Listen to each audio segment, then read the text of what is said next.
அதாவது ஒரு நதி ஒரு இடத்துலேருந்து அப்படியே புறப்பட்டு வரும் அதனுடைய ஒரு ஓன் பாதையில், இல்லைங்களா? அப்படி வரும்போது ஒரு இடத்துல கொஞ்சம் பேர் கூடி நின்று விளக்குகளை ஏற்றி நதியில் விட்டு வணங்குவாங்க. நதி போய்கிட்டே இருக்கும். இன்னொரு இடத்துல சில பேர் பூக்களை தூவி நதியை வரவேற்பாங்க. நதி போய்கிட்டே இருக்கும். வேற ஒரு இடத்துல சில பேர், நம்மளை பிடிக்காத சில பேர், நதியில் கல்லெறிஞ்சு விளையாடுவாங்க. நதி பாட்டுக்கு போயிட்டே இருக்கும்.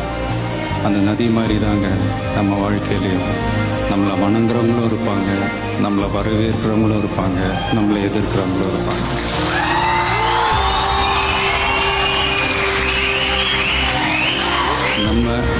நம்ம வேலை, நம்ம கடமையை செம்மையாக செஞ்சுட்டு அந்த நதி மாதிரியே போய்கிட்டே இருக்கணும்.